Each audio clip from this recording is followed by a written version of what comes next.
Who knew that a night of smoking a little bit with your girlfriend and friend would unravel some deep-rooted desires in you?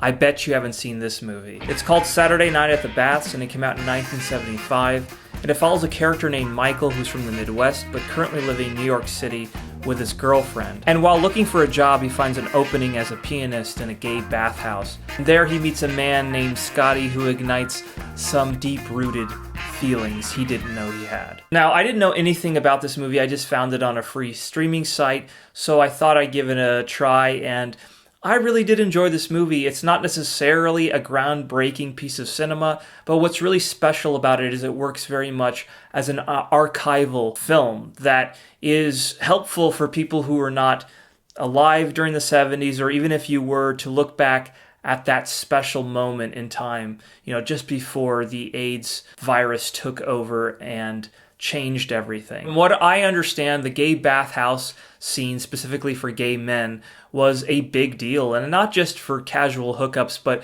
also as a communal place to meet people and just to hang out with people that felt the same way that you did. And here you can see that because a lot of scenes take place in this bathhouse in New York City. The story is pretty simplistic. It's following mostly about Michael and his desires, and we're not really following a complicated plot, but right away we know that this man named Michael, he's very much not gay. So you're not really gay? Pretty strong in his sexuality, and we see that by this heterosexual love scene that happens early on. But as the film slowly goes along, we start to learn more about his character, and maybe he might not be totally heterosexual. There's a really great scene in this film about 27 minutes in, and it reminded me of another scene from Eyes Wide Shut.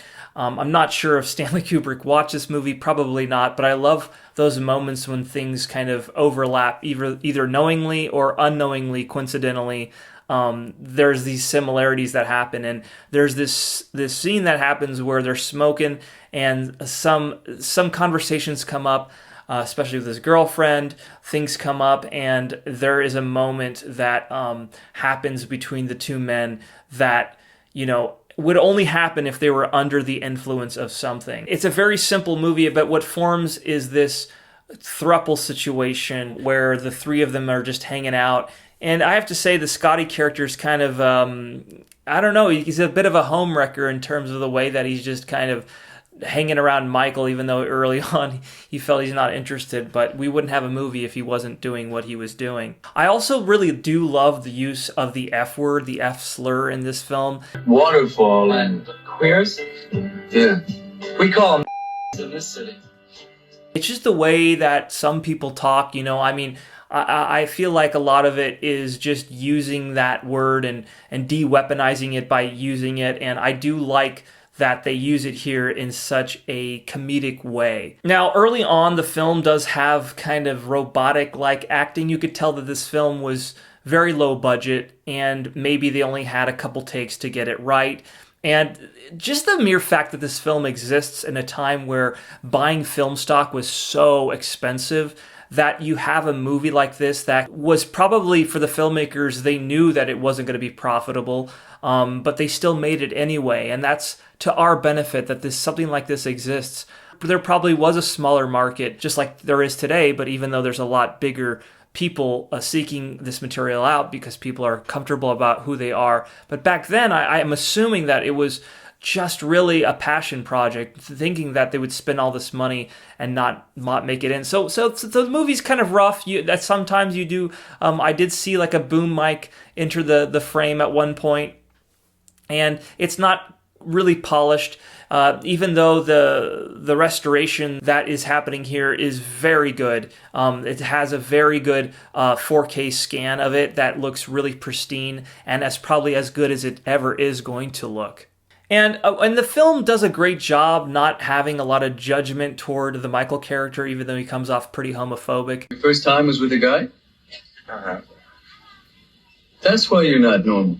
Or just kind of not sure about himself, even though he's outwardly saying that he's not this way, we as the audience know that there's probably something going on under the surface. But I don't really necessarily like the portrayal of the gay character who is pursuing the straight character, even though we all probably have at some point. But even after the straight characters said they're not gay, it almost feels like they're coercing them, even though it's not a choice to be gay. But I don't know. I did feel kind of like that was a bad representation, but who cares? There are people that do that in real life, and film is not supposed to be a vehicle to show gay people as angelic, flawless people. So, and a lot of this film, even though because the story is pretty light, it's just dealing with Michael and him dealing with his sexuality with his current partner and this new guy.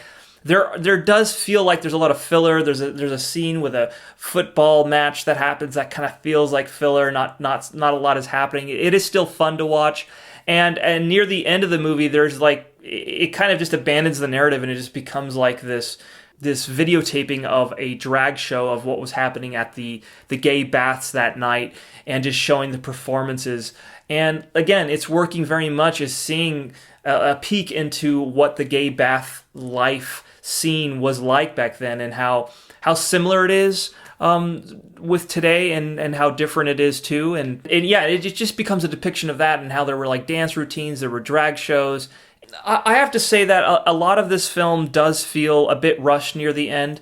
The film has a very abrupt ending that is very messy, and you just kind of wonder why there wasn't one more scene. Not to sort of explain anything, but kind of cushion the blow of what came before it. It just, for me, it just ends very abruptly, and I didn't necessarily enjoy that aspect of it, but it does leave you wondering about what is going to happen to these characters. Feels like this Michael character is open to this new discovery about himself, but is trying to balance the options of how to manage. Well, I don't want to give it away, but basically, it's a very messy, complicated ending where you can't necessarily have your cake and eat it too. I love that this film exists. I love that the filmmakers took the time to film and tell a story that was very nuanced and something that wasn't as exploitive. It was just something to give some hope to somebody out there who may be shoehorned into a sexuality that they might not feel comfortable with, and to tell them in that time that maybe there is other ways that you can actually explore who you are. Saturday Night at the Bats is definitely worth watching, if anything, for the historical value that it's giving.